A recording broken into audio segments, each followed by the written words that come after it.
Boa noite. Voltaram, né?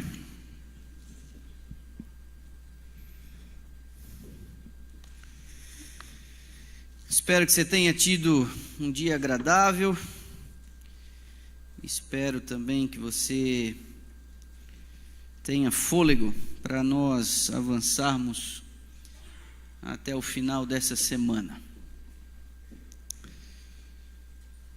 Durante estes dias que estamos juntos, nós estamos tentando reafirmar alguns elementos importantes da nossa caminhada dentro do movimento adventista.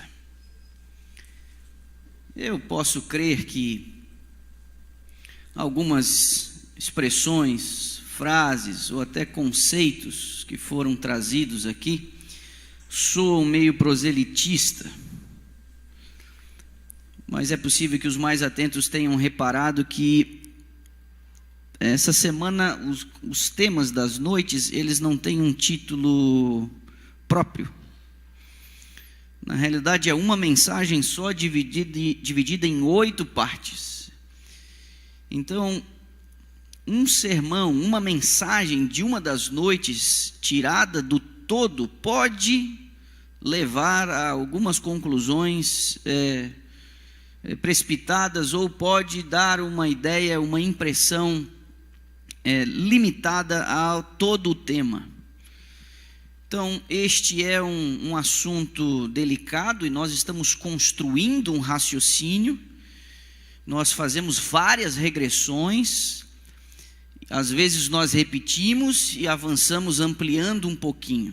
Alguém, não sei se foi aqui, mas nos dias aqui que eu tenho estado com vocês, fez uma analogia de um carro com o farol ligado à noite, você fazendo e dirigindo na estrada. Essa luz, ela tem uma abertura e um alcance limitado, e além daquilo você não consegue enxergar, a menos que você continue andando com o carro. E aí esse facho de luz vai abrangendo outras áreas na medida que você vai avançando na luz que você tem. É mais ou menos o que nós estamos fazendo aqui durante a semana. Nós estamos entrando um pouco mais a fundo no tema. Um tema que nos protege do orgulho espiritual, do orgulho religioso, em tentarmos bater no peito como se fossem melhores do que os outros, e também nos protege de uma percepção equivocada de nossa identidade enquanto movimento, não é? Ontem nós vimos que o remanescente, agora escatológico, porque entramos dentro do Apocalipse, ele, pelo contexto em que ele é trazido no capítulo 12, no coração do livro do Apocalipse, ele surgiria depois de um tempo profético, descrito em Daniel capítulo 7 e também em Apocalipse 12. E nós fizemos os cálculos aqui juntos, e a profecia indica que nós estamos falando do final do século XVIII e início do século XIX. E esse remanescente escatológico, ele tem um período para nascer, depois de um tempo gestacional, quando a mulher, perseguida pelo dragão, encontra refúgio na terra, dá à luz, e os restantes da sua descendência têm a sua atenção atraída pelo inimigo, prefigurado em Apocalipse capítulo 12 na figura de um dragão, e este período marca o surgimento desse remanescente escatológico. Dentro do mesmo verso que ele é trazido à tona, dentro de um contexto profético, 2 características marcantes identificam esse remanescente. Você lembra quais são as 2? Os que guardam os mandamentos de Deus e têm o testemunho de Jesus. E vimos ontem que o testemunho de Jesus, de fato, é o espírito de profecia. Nós vimos também que nem todos os sinceros filhos de Deus e que serão salvos compõem o remanescente, que guarda os mandamentos de Deus e tem o testemunho de Jesus. Então eu queria chamar a sua atenção ao verso correspondente, muito semelhante a esse, mas que está no capítulo 14. Abra sua Bíblia, por gentileza, lá. E tendo encontrado, eu vou pedir para você inclinar a sua cabeça e nós vamos orar mais uma vez. Deus e Pai, diante de tua face estamos mais uma vez. Alguns dos teus filhos voltaram nesta noite. Alguns estão numa busca de uma melhora, de um aperfeiçoamento de sua caminhada. Alguns descontentes com sua condição espiritual, querem viver uma experiência real com Jesus Cristo. Alguns estão esmagados por decepções, têm vivido nos últimos anos algumas experiências dramáticas, que chegaram a abalar a sua fé, a sua relação com Deus, a sua confiança em Ti. Então, por favor, Pai, que esta semana sirva de alguma maneira para reafirmar o Teu propósito na vida desta pessoa, destas famílias e desta igreja. Porque o Senhor tem um povo e o Senhor tem um projeto e nós queremos fazer parte disso. Então agora, ao abrirmos a Tua palavra, que o poder do Espírito seja manifestado entre nós para a Sua própria glória, Pai. Nós não temos interesse em nada que não fazer a Tua vontade. Receber as Tuas bênçãos nos traz alegria, mas que isso possa reverter para a Tua glória. Nós oramos em nome de Jesus. Amém. Verso 12 do capítulo 14. Aqui está a perseverança de quem? Que diz aí? Dos santos. Quem são esses santos? Os que guardam os mandamentos de Deus. E o que diz a tua Bíblia? E a fé em Jesus. Você percebeu a diferença do capítulo 12, do verso 17, para o capítulo 14, o verso 12? Você tem lá um remanescente que guarda os mandamentos de Deus e tem o testemunho de Jesus. Mas aqui você tem um grupo de santos que guardam os mandamentos de Deus e tem o quê? A fé em Jesus. E a fé em Jesus é diferente do testemunho de Jesus. E isso tem que ficar claro para mim e para você no início da noite de hoje. A gente consegue perceber a diferença entre esses dois grupos. No capítulo 12, o remanescente é identificado como tendo os mandamentos de Deus e o testemunho de Cristo. Já no capítulo 14, os santos que evitam a marca da besta antes da segunda vinda, porque é disso que se trata os versos anteriores, as 3 mensagens angélicas, está fazendo um alerta: adore a Deus e não se curve à besta e à sua imagem. Então estes que evitaram receber a marca da besta, porque decidiram amar a Deus e adorá-lo como Criador dos céus e da terra, este povo decidiu guardar os mandamentos. Eles são chamados de santos e eles perseveraram. Esse grupo, evidentemente, ele é maior que o grupo do capítulo 12. O capítulo 12 é chamado de os restantes da sua descendência, mas o grupo do capítulo 14, eles são chamados de santos.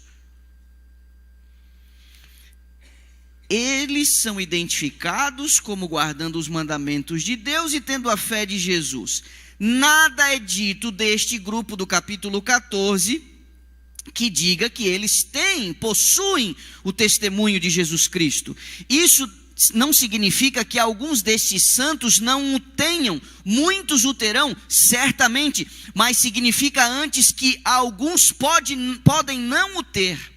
Aqueles que os fiéis a Deus em todas as religiões compreenderão um dia o suficiente acerca da verdade para tomar a sua decisão por Cristo e a sua lealdade incondicional, guardando todos os mandamentos de Deus, tendo ou não o testemunho de Jesus. O que eles terão, sem dúvida alguma, é a fé de Jesus. Esse é, afinal de contas, o objetivo principal do testemunho de Jesus Cristo: ajudar as pessoas a terem a fé de Jesus Cristo. Aparentemente, alguns terão a fé de Jesus sem o testemunho de Jesus, com o qual a igreja remanescente, como comunidade, tem sido tão abençoada ao longo dos últimos anos. Percebe a diferença? Para ficar claro para nós, tema de hoje, nós vamos nos aprofundar especificamente sobre o testemunho de Jesus. E nós entendemos que o testemunho de Jesus é o espírito de profecia. O dom de profecia é listado, recapitulando, entre os demais dons prometidos à igreja até a consumação das nossas esperanças. É o que Paulo deixa claro em suas cartas, quando ele diz que a igreja precisaria do Espírito Santo e os dons que ele concederia para ela cumprir o seu papel. E estes dons seriam necessários até a vinda do nosso Senhor. O alerta contra os falsos profetas é uma indicação da existência de verdadeiros, senão eles apenas diriam, não vai ter mais, somos os últimos. O conselho bíblico é de você não rejeitar e nem aceitar profeta ou profecia, sem antes testá-los pela Escritura. Testar os profetas e testar as profecias. E você tem 4, 5 testes infalíveis, em que um profeta falso, ele não consegue passar por eles. Função elementar de um profeta, este é um outro conceito importante para mim e para você. A função elementar de um profeta é chamar de volta o povo aos termos da aliança. Um profeta não traz novidades. Um profeta faz um resgate de verdades antigas esquecidas. Assim, há uma perfeita harmonia entre um profeta e o seu colega de trabalho. Um profeta não pode vir para desmentir um outro profeta, porque o autor por trás dos profetas é o mesmo, não pode haver contradição. Então, um dos critérios de um profeta verdadeiro é não desmentir, não desfazer o que o seu colega disse antes. Isso é claro, e é um teste infalível. Se um profeta dizer mudou, é nova luz, é falso. Descarta de cara, não tem nem mais conversa. E o último conceito é que Cristo desenvolveu, através dos seus discursos e dentro do seu ministério, uma íntima relação e conexão com os profetas. Hoje, nós vamos analisar um padrão na forma de Deus atuar, que vai demonstrar a sua coerência. E a minha oração para você hoje é que este padrão possa dar ainda mais sustentação à confiança que você tem no Deus a quem você serve.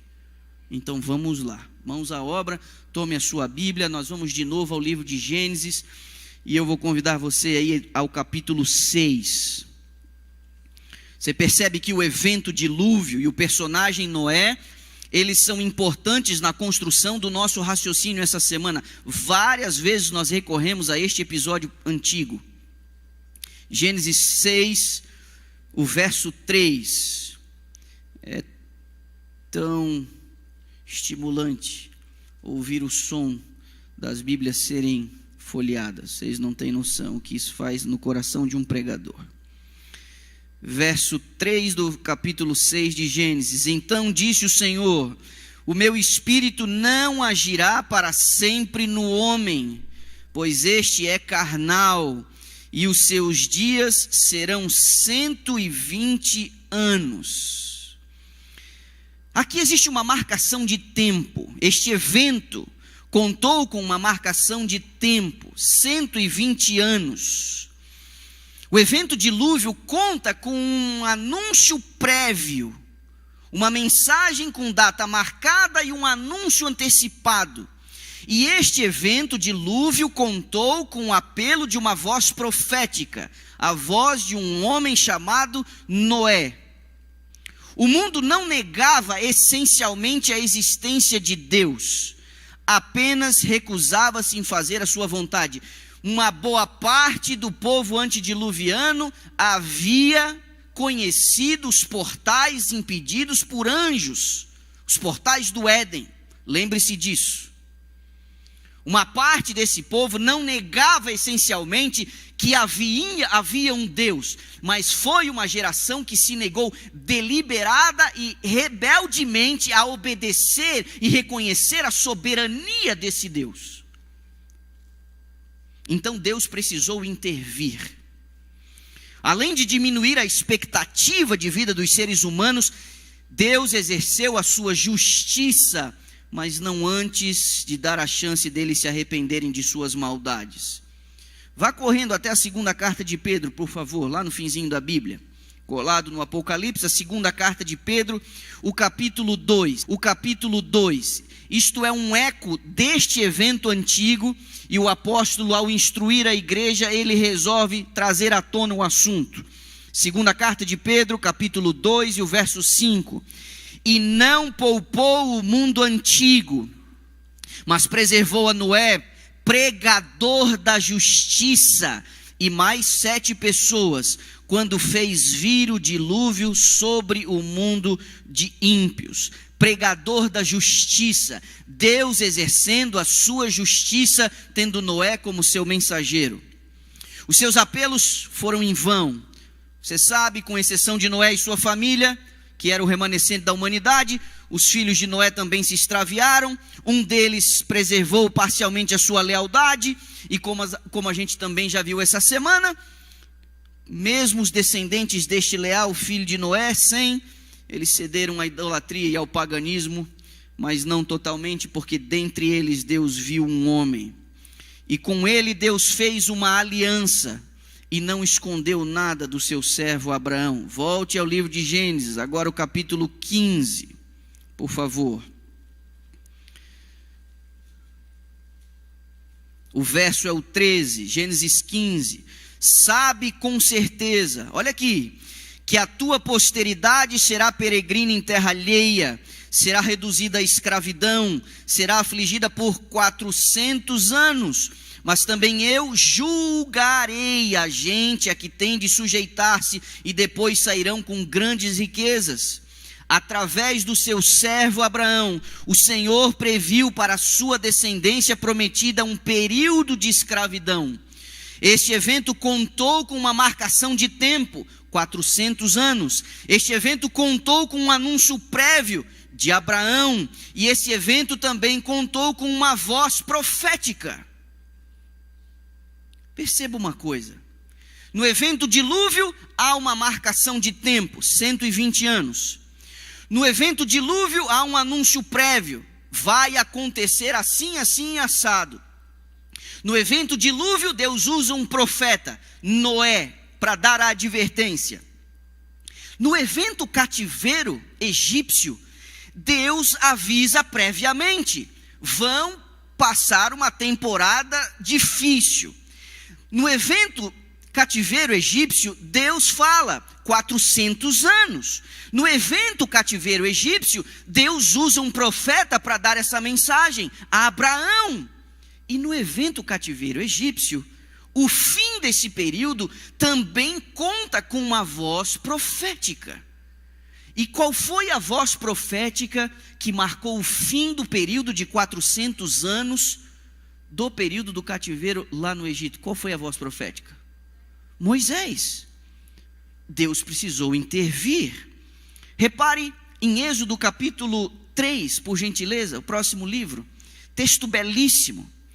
Deus deu um tempo, Deus avisou através de um profeta, e quando a profecia de Abraão sobre o cativeiro egípcio estava para se acabar, havia um outro profeta para recepcionar o cumprimento dessa profecia, e este profeta foi chamado de Moisés. Repare em Êxodo capítulo 3, verso 7, disse o Senhor, certamente eu vi a aflição do meu povo que está no Egito, ouvi o seu clamor por causa dos seus exatores, conheço-lhe o sofrimento, por isso desci a fim de livrá-lo das mãos dos egípcios, e para fazê-lo subir daquela terra, uma terra boa e ampla, terra que mana leite e mel. Verso 9, pois o clamor dos filhos de Israel chegou até mim, e também vejo a opressão com que os egípcios o estão oprimindo. Deus exerce a sua justiça, mas não antes de dar a chance aos egípcios e aos israelitas reconhecerem a sua soberania. Este povo torna-se o remanescente entre as nações, e a aliança feita com Adão, reafirmada com Noé, desenhada com Abraão, agora é meticulosamente detalhada com Israel na aliança que Deus faz com eles. Mas não perca o raciocínio. No dilúvio tinha um tempo, 120 anos, tinha um profeta, Noé, para dar a mensagem, e ele mesmo recepcionou o cumprimento da mensagem ao final desse período. No cativeiro egípcio tinha um profeta, Abraão, um período de tempo, 400 anos, e tinha um profeta para recepcionar o cumprimento dessa profecia. Moisés estava lá do outro lado. Esse é o padrão. Profecia de tempo, um profeta dá a mensagem, e você tem um outro profeta para recepcionar o seu cumprimento. Não perca o raciocínio. No capítulo 19 de Êxodo, Deus diz: vocês vão guardar a minha aliança, vocês vão ser o meu tesouro particular entre todas as nações, embora toda a terra seja minha, vocês serão para mim um reino de sacerdotes, ele diz. Mas como a gente já mencionou antes, não foi senão aos trancos e barrancos que Deus conseguiu levar seus planos a efeito. Deus foi empurrando o seu projeto, porque esse povo deu muito trabalho para ele. Então, a infidelidade e o mau testemunho do povo levaram Deus a acionar as mais drásticas cláusulas do contrato que ele havia feito com o seu povo no Sinai. Vamos dar uma olhada nessa cláusula? Vá a Deuteronômio capítulo 28, por gentileza. O verso é o 62, também o 63 e o 64, de Deuteronômio capítulo 28. O contrato feito no Sinai tinha um dispositivo de quebra contratual.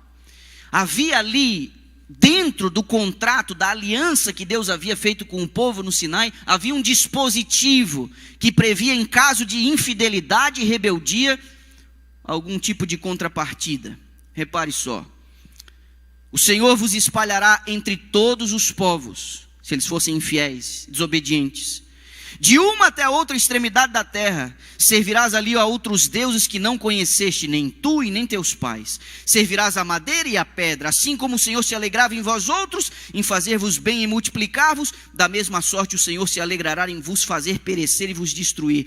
Sereis desarraigados da terra a qual passais para possuí-la, ficareis poucos em número, vós que eres como as estrelas dos céus em multidão, porque não destes ouvidos à voz do Senhor vosso Deus. Isso estava previsto no acordo. Se vocês forem infiéis, vocês vão ser reduzidos a quase nada e espalhados pelos 4 cantos da terra. O seu povo, o seu amado povo, já não conseguia se distinguir das outras nações e devia ser visitado pelo juízo severo de Deus. Juízo que Deus tentou evitar através do ministério dos profetas por quase 1000 anos. 1000 anos. Mas houve um momento em que não teve mais jeito, Deus precisou intervir. E o cativeiro tornou-se inevitável. Vá ao livro do profeta Jeremias, por favor. Agora ao capítulo 25. Jeremias capítulo 25, na minha versão: toda esta terra virá a ser um deserto e um espanto. Estas nações servirão ao rei da Babilônia, o que diz aí a tua Bíblia? 70 anos. Opa! Esse evento conta com uma marcação de tempo, 70 anos. Este evento conta com a participação de vários profetas: Sofonias, Jeremias, Abacuque, Ezequiel. Todo esse pessoal falou do cativeiro, mas Jeremias, sem dúvida nenhuma, foi a voz profética de maior destaque. Então esse evento também conta com o apelo de uma voz profética. No capítulo 29, 2 folhas à frente de onde você está, no mesmo livro de Jeremias, o verso 10 diz: logo que se cumprirem para a Babilônia 70 anos, atentarei para vós outros e cumprirei para convosco a minha boa palavra, tornando a trazer-vos para este lugar. Olha aqui, dilúvio, 120 anos, profeta, Noé, no começo e no final para recepcionar o cumprimento, um apelo, anúncio prévio. Cativeiro egípcio, 400 anos, profeta Abraão, um outro para recepcionar o seu cumprimento. Moisés, é hora de sair daqui. Pois dentro da aliança de Deus, se forem infiéis, vão para o cativeiro. Chega um momento, anúncio prévio, 70 anos de cativeiro. Profeta, vários deles, o de maior destaque, Jeremias, 70 anos de cativeiro. Pois bem, ao final dos 70 anos de cativeiro, pelo padrão que Deus tem utilizado, haveria um profeta para recepcionar o cumprimento dessa profecia. Quem foi ele? Profeta Daniel. Vá ao livro dele, por favor, o livro que leva o seu nome, verso 2 do capítulo 9. bem pertinho de onde você está. No primeiro ano do seu reinado, eu, Daniel, entendi pelos livros que o número de anos que falara o Senhor ao profeta Jeremias, que haviam de durar as assolações de Jerusalém, era de 70 anos. Deus precisou intervir. Ele exerce a sua justiça, mas não antes de dar a chance dos israelitas se arrependerem. Esmagados, humilhados, em terra estranha, em terra hostil, Deus toma para si uma parte desse povo, formando o remanescente do remanescente. Ei, pessoal, é hora de voltar para casa, é hora de voltar para Jerusalém. Surpreendentemente, este mesmo capítulo 9 de Daniel, ao final deste período profético de 70 anos de cativeiro, um outro anúncio seria feito, uma outra profecia seria feita. No mesmo capítulo 9, uma nova mensagem é dada. Por favor, vá até o verso 24 desse mesmo capítulo. 70 semanas estão determinadas sobre o teu povo, sobre a tua santa cidade, para fazer cessar a transgressão, dar fim aos pecados, expiar a iniquidade, trazer a justiça eterna, selar a visão e a profecia, e para ungir os santos dos santos. Este evento conta com uma marcação de tempo, 70 semanas proféticas. O princípio de ano aplica-se aqui, completa e totalmente, 490 anos. Este evento conta com um anúncio prévio. Daniel está recebendo a mensagem do anjo Gabriel. Em 70 semanas proféticas virá o Messias. O anúncio deste evento conta também com uma voz profética, a de Daniel, que recepciona a mensagem de Jeremias, mas que dá uma nova mensagem agora ao povo de Deus. Pois bem, o fim deste período também conta com o auxílio, ou com a recepção de um outro profeta. Porque no padrão de Deus, uma profecia de tempo é dada por um profeta, e você tem um outro profeta para recepcionar o seu cumprimento, como uma espécie de corrida de bastão. Sabe por quê? Porque todos os profetas têm o mesmo patrão. Todos os profetas estão servindo a mesma fonte de comando. E a fonte de comando dos profetas é o próprio Deus. Daniel recebe e recepciona a mensagem de Jeremias, mas uma outra mensagem é dada, e quando as 70 semanas proféticas, elas encontram o seu cumprimento, por favor, vá até o Evangelho de Marcos. Isso é incrível. Eu não sei como isso chega em você, mas faz o meu coração tremer. É o padrão. Aqui é o padrão. Um padrão se estabelece, profecia de tempo, um profeta dando e um outro recebendo o seu cumprimento. Marcos capítulo 1, por favor. Vamos aqui ler 6 versos, o primeiro e o segundo para começar. Conforme está escrito na profecia de Isaías: eis aí envio adiante da tua face o meu mensageiro, o qual preparará o teu caminho. Voz do que clama no deserto, preparai o caminho do Senhor e endireitai as suas veredas. Versos 7 e 8. E pregava dizendo: após mim vem aquele que é mais poderoso do que eu, do qual eu não sou digno, curvando-me, desatar-lhes as correias das sandálias. Eu vos tenho batizado com água, ele porém vos batizará com o Espírito Santo. Diz para mim quem é esse fulano aqui. É João Batista. Ou seja, a profecia das 70 semanas de Daniel, falando da vinda do Messias, haveria ao cumprimento, ao final dela, um outro profeta para recepcionar o seu cumprimento. E esse é um camarada chamado João Batista.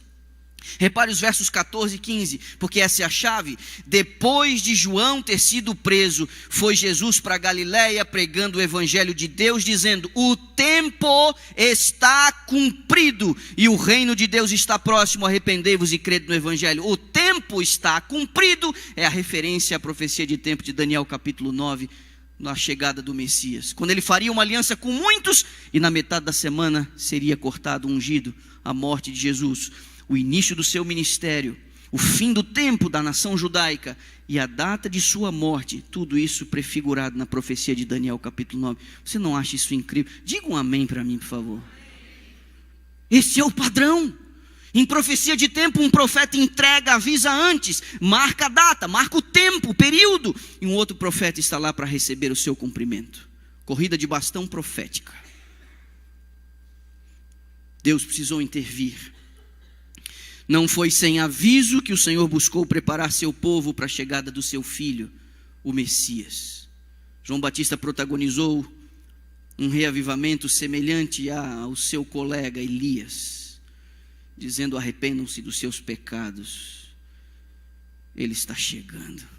Uau! Curiosamente, Daniel se envolveu com o término de um período profético e o anúncio de um outro. Você reparou? Quando Daniel recebe a mensagem do anjo Gabriel e a transmite ao povo, essa mensagem cobria 2 períodos de tempo, começando juntos, mas terminando separados. O primeiro período estava relacionado à primeira vinda de Cristo, que acabamos de ver se cumpre com exatidão, e João Batista está lá para recepcionar o cumprimento do tempo profético. Enquanto o segundo está relacionado ao seu retorno à terra. A data da volta de Jesus, propriamente dita, não foi revelada, mas o evento que a precedia, este sim foi revelado. Você lembra? Até 2.300 tardes e manhãs, e o santuário será purificado. A purificação do santuário é o juízo que precede a volta de Cristo à terra. Enquanto a profecia das 70 semanas chegam com João Batista para recepcioná-la, a profecia das 2.300 tardes e manhãs, espera aí, não haveria um profeta para recepcionar o seu cumprimento? Você percebe o padrão? Este evento marcado, também o destacado por uma marcação de tempo, 2.300 tardes e manhãs, ele não admite, o texto não admite uma outra coisa senão a aplicação do princípio de ano, porque em Daniel capítulo 8, você tem a explicação da visão, mas uma parte da visão fica sem explicação. E quando o anjo Gabriel vai explicar a visão do capítulo 8, ele explica o que é o bode, o que é o carneiro, que era rei, que era reino. Mas quando você lê a segunda metade do capítulo 8, Daniel está perturbado porque uma parte da visão não foi explicada. Ficou em suspenso. Mas o anjo dá algumas pistas. Lá no verso 19, o anjo Gabriel diz a ele: olha, eu vou te dizer o que vai acontecer no último tempo da ira, porque essa visão se refere ao tempo determinado do fim. E no verso 26 ele diz: Daniel, a visão da tarde e da manhã que foi dita é verdadeira. Tu, porém, preserva a visão, segura ela de lado, porque se refere ainda a dias muito distantes. Ora, se eu pegar 2.300 dias e eu fizer as contas, vai dar 6 anos, 4 meses e alguns dias. Não tem como ser literal, porque nós estamos falando de apenas 6 anos. E o anjo disse: dias muito distantes, tempo do fim, tempo determinado do fim. Então não é literal, é princípio de ano. Mas espera aí, se a profecia começa junto, se a profecia das 70 semanas é um selo de que a outra parte da profecia vai se cumprir e elas começam juntos, 2.300 anos começando lá atrás, vai dar bem perto de nós.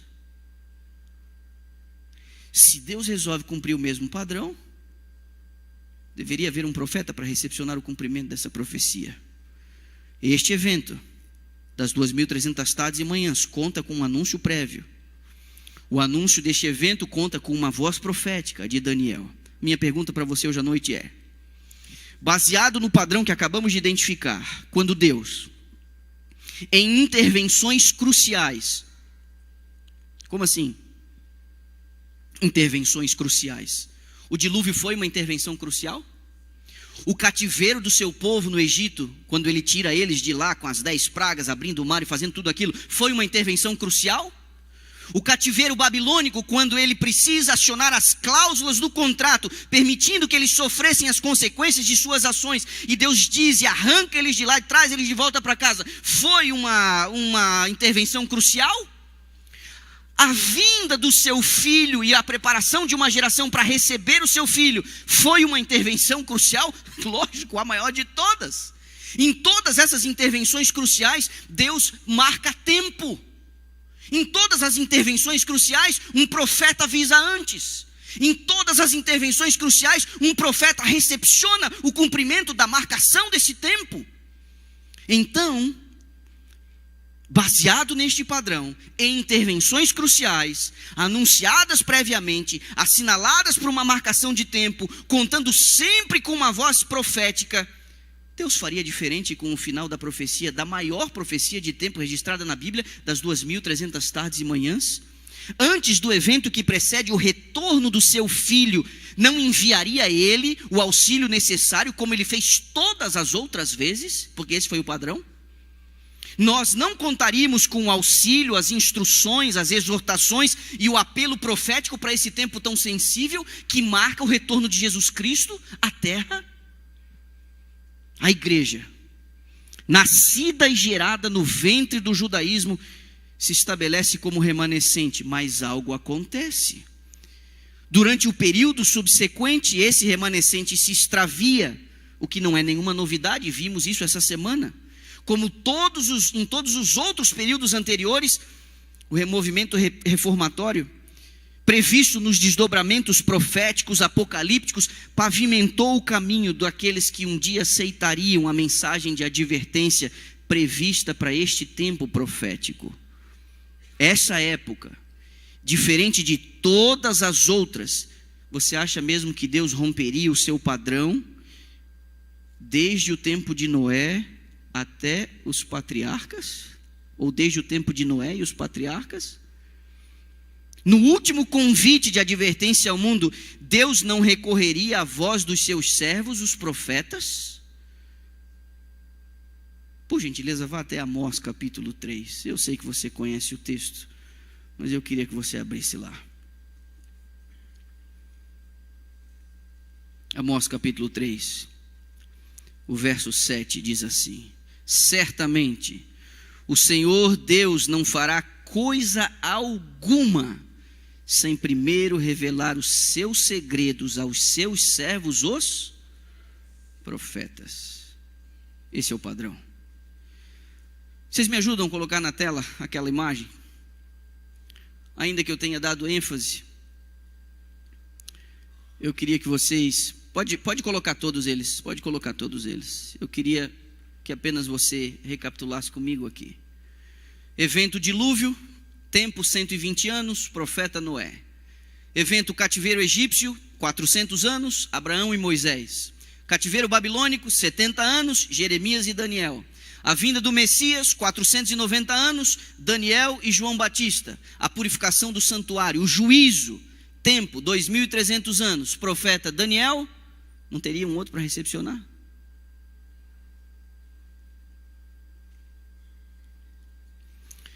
Os adventistas do sétimo dia. Entenda, toda profecia de tempo marcada por uma intervenção divina foi precedida pelo ministério de um profeta. Nós, os adventistas do sétimo dia, reconhecem na figura de uma moça chamada Ellen White a manifestação do dom de profecia. Nós cremos que ela foi muito mais do que apenas uma escritora talentosa, mas que foi apontada por Deus para ser uma mensageira especial, a fim de atrair a atenção de todos para as sagradas escrituras e ajudá-los a se prepararem para a segunda vinda de Cristo. Durante toda a sua vida, ela escreveu mais de 5.000 artigos e 49 livros, incluindo compilações de seus manuscritos. Mais de 150 livros estão disponíveis em inglês e cerca de 90 em português. Ela foi a escritora mais traduzida em toda a história da literatura. Seus escritos abrangem uma ampla verdade de tópicos, incluindo religião, educação, saúde, relações sociais, evangelismo, profecias, trabalho de publicações, nutrição, administração. Sua obra-prima, considerada por muitos, O Caminho a Cristo, já foi publicado em cerca de 150 idiomas. Desde os 17 anos de idade, quando foi chamada, até a ocasião do seu falecimento, 70 anos depois, Deus lhe concedeu cerca de 2.000 sonhos e visões. As visões variavam em duração, podendo ser de 1 minuto até cerca de 4 horas. O conhecimento e conselhos recebidos através dessas revelações foram por ela escritos a fim de serem compartilhados com outros. Seus escritos são aceitos pelos adventistas do sétimo dia como inspirados. E a qualidade excepcional dessas obras é reconhecida mesmo por leitores ocasionais. Os principais temas dos seus escritos: o amor de Deus, o grande conflito, Jesus, a cruz, a salvação através de Cristo, a centralidade da Bíblia, a segunda vinda, a terceira mensagem angélica, a missão adventista, o cristianismo prático e o desenvolvimento do caráter cristão, tem um certo destaque em suas obras. Consistentemente ao longo de sua vida, ela apontou para a Bíblia como a única regra de fé e prática para a igreja, a única. Abro aspas, recomendo a vocês a palavra de Deus como regra de sua fé e prática. Por esta palavra seremos julgados.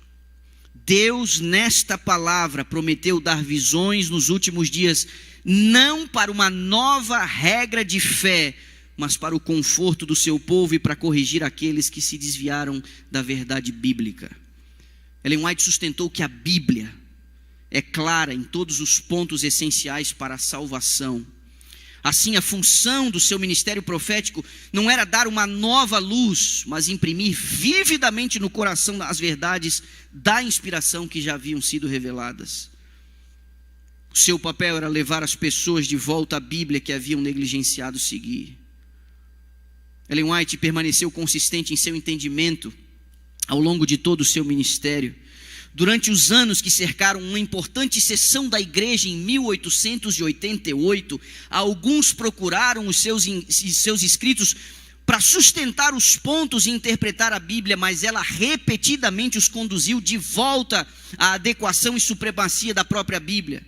Em abril de 1877, ela afirmou que nós precisamos de evidências bíblicas para cada ponto em que nós avançamos. A Bíblia, em julho de 1888, ela disse, é a única regra de fé e doutrina. No mês seguinte, ela falou, a palavra de Deus é o grande detector de erro. A ela acreditamos que tudo deve ser levado, a Bíblia deve ser o nosso padrão, não devemos receber a opinião de ninguém sem comparar com as Escrituras. Aqui está a autoridade divina, diz ela, que é suprema em questões de fé, é a palavra do Deus vivo que deve decidir todas as controvérsias. Em suma, durante a sua própria vida, ela se recusou a permitir que os seus escritos fossem usados para resolver as questões bíblicas e teológicas do adventismo. E eu tenho para mim que muitas vezes alguns dos nossos irmãos gastam mais tempo com os testemunhos dela do que com a palavra de Deus. A estes eu digo, isso é um erro. Da perspectiva de Ellen White, não apenas a Bíblia era suficiente para a salvação e suprema em questões de fé, doutrina e prática, mas os seus escritos estavam subordinados a ela. Ela poderia escrever, se os testemunhos não falam de acordo com a palavra de Deus, rejeite-os. Ela disse, se eu me desviar uma linha do que diz a Bíblia, rejeite-os. Seus escritos, ela ensinou, devem ser avaliados em termos da verdade bíblica. Nós podemos perguntar, alguns fazem esse questionamento, mas é possível ainda confiar na Bíblia? Não é possível que ela tenha sido danificada e distorcida pela transmissão ao longo de 19 séculos? A tais perguntas, Ellen White respondeu dizendo, alguns olham para nós com a seriedade e dizem, vocês não acham que pode ter havido algum erro do copista ou dos tradutores? Isso tudo seria provável. Mas ela respondeu, todos os erros não causarão problema a uma alma sequer, ou farão com que qualquer pé tropece. Isso não criaria dificuldades a partir da mais clara verdade revelada. Eu tomo a Bíblia exatamente como ela é, como a palavra inspirada. Eu acredito em suas declarações, em uma Bíblia inteira. Então, quando você começa a ouvir aí um zum, de que algumas partes precisam ser revisadas, de que o texto bíblico precisa ser ressignificado, de que um filtro atual precisa ser utilizado para você ler a Escritura, lentes melhoradas, atualizadas, precisam ser utilizadas para você se aproximar do texto. Pasme em você, A audácia é tão grande que até a Xuxa está dizendo que a Bíblia precisa ser reescrita. E algumas vozes ecoam esse tipo de pensamento. Tem muito ódio aqui. Tem muita briga aqui. Nós precisamos de uma versão amorosa das Escrituras. Se eu aguento um negócio desse, a Xuxa. O Sr. White argumentou que o fechamento do cânon não significava que o Espírito Santo havia deixado de inspirar os profetas, mas observou que tal inspiração profética sempre estaria fora do cânon bíblico e sempre subordinado a ele. Assim, em uma declaração finamente equilibrada, ela escreveu: após o encerramento do cânon da Escritura, o Espírito Santo ainda deveria continuar sua obra para iluminar, advertir e confortar os filhos de Deus. No entanto, o Espírito Santo não foi dado, nem pode jamais ser concedido para substituir a Bíblia, pois as Escrituras declaram explicitamente que a palavra de Deus é o padrão pelo qual todo ensino e experiência devem ser testados. De fato, o mau uso do ofício profético foi uma das razões pelas quais Ellen White preferiu ser chamada de mensageira do Senhor em vez de profeta. Por que não reivindiquei ser um profeta? Ela perguntou. Porque nestes muitos dias atuais, muitos corajosamente afirmam que são profetas, sendo uma vergonha para a causa de Cristo.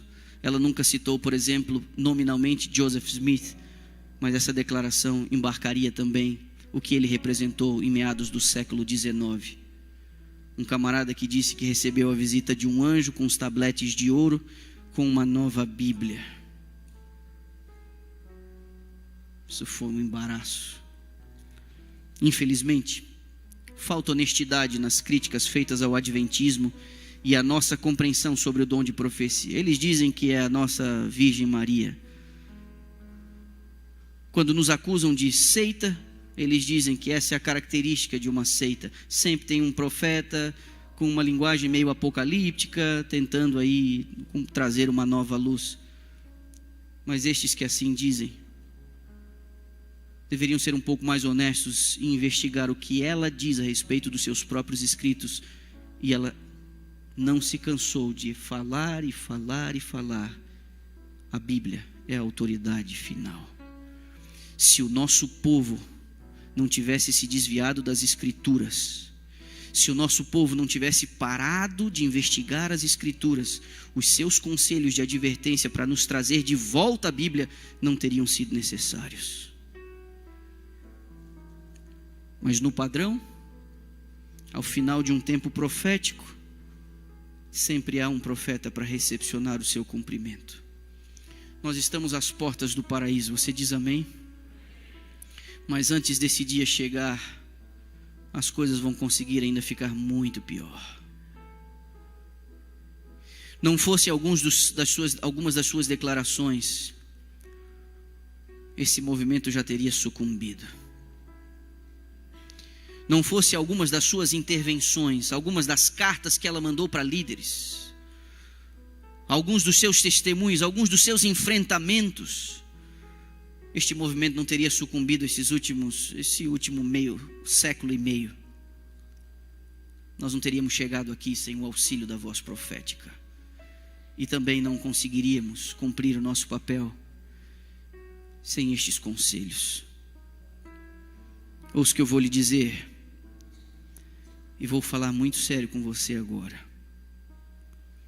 Na garupa da apostasia atual, tem muita gente saindo da igreja. Tem muita gente abandonando o caminho. Eu não vou ter condições de gastar tempo detalhadamente com vocês essa semana para trabalhar as principais causas da apostasia. Não vou ter tempo, não vou ter condições. Mas apostasia nunca acontece da noite para o dia. É um processo. E nesse processo, na garupa da apostasia, está o afastamento das Escrituras,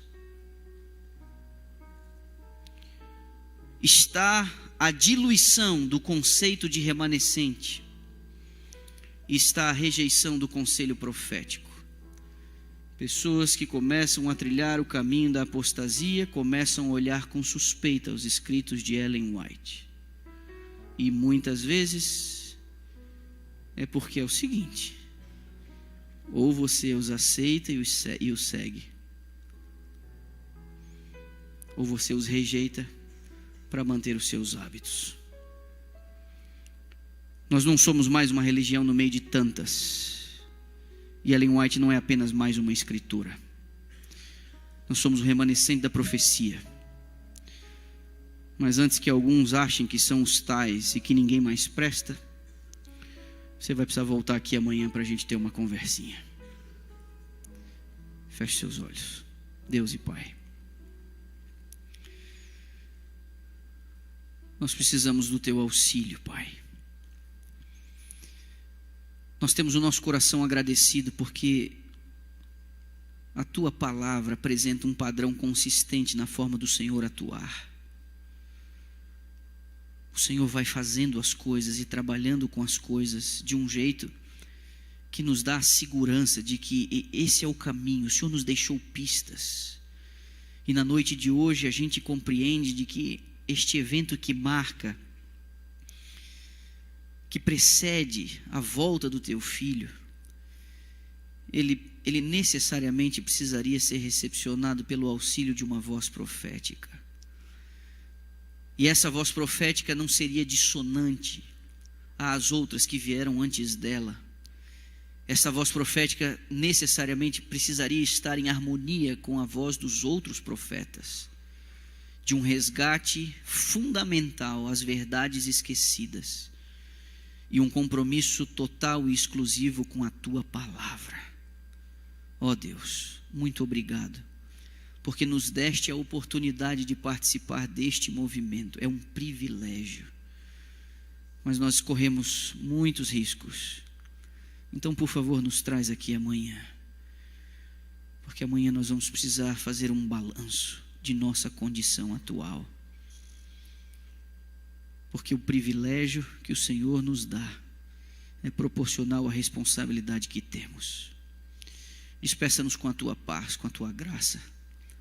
Nós te pedimos em nome de Jesus. Amém.